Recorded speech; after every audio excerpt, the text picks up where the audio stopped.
immediately after she got the phone call that Emmit was missing, not that he would necessarily, the body had been found, but that he was missing. So immediately she was so strong, amazing woman. She called up her mother, she called up her father, and then she called her uncle, who worked in the higher echelon of the Chicago unions. So, when that happened, word started to spread throughout the unions. Then, word started to spread to the newspapers. So she wanted to make sure that it was a national story.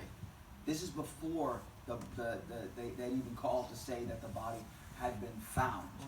So, once the body's found, the NAACP starts working to garner evidence in the case, right? To garner evidence against, because they had heard, and we're talking people like Medgar Evers, right? So Medgar Evers,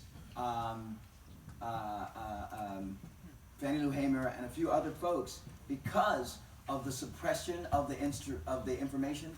You know some about suppression of information, don't you? Because of the suppression of the information coming out of the sheriff's department, the men that arrested Roy and JW, they knew that there were two other men that helped them that night, two African-American men that helped them that night, right? A fellow named Two Ty Collins, and I forget the other fellow's name. It's something similar to Two Ty Collins. We have nicknames in the South.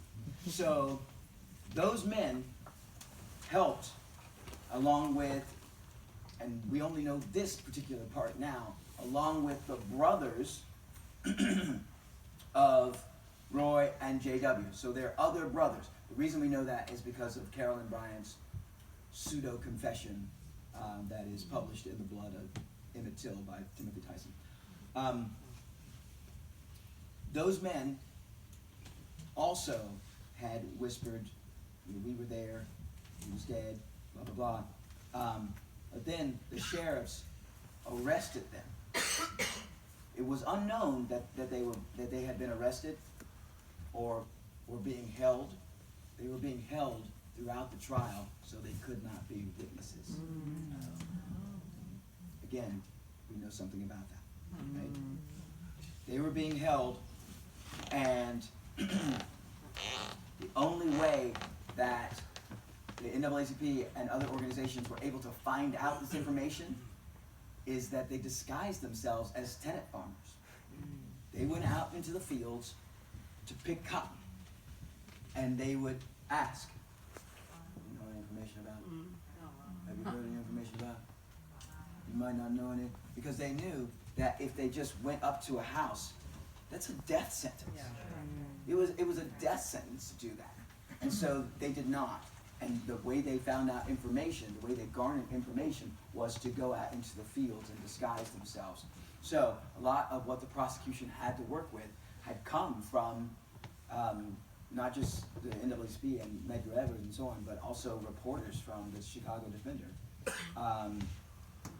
Well, once the trial took place, the information, the story was around the world, right? It was around the world, and the NAACP started raising money on it, like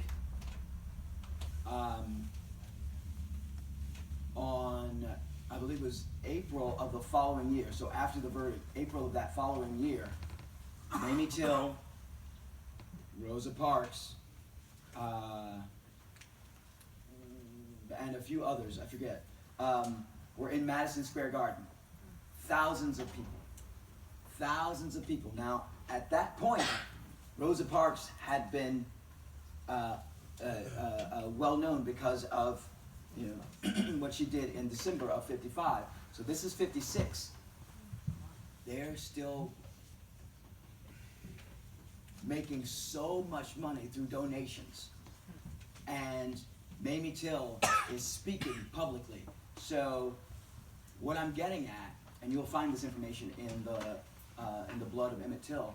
What I'm getting at is that before the death and trial, right, the death of Emmett Till and the trial of the man who killed him, the NAACP was struggling monetary-wise. Once this happened, that's when the NAACP grew to a ginormous size, that's not a word, but grew to an enormous magnitude because of the people all over the country, all over the world saying, this is a tragedy, this is my money, take my money for trials, take my money for whatever. So for years after, Mamie Till would travel around the country speaking about her son, but she and the NAACP eventually had a falling out. And she started speaking on her own, and at that point the NAACP was huge. And so so the monies it was now earning was from the Montgomery bus boycott, from other incidents that had taken place in the late 50s. So that's the timeline of it. That's why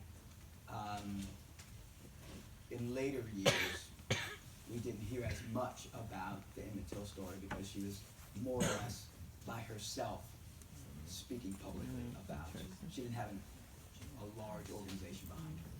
It's a really long answer.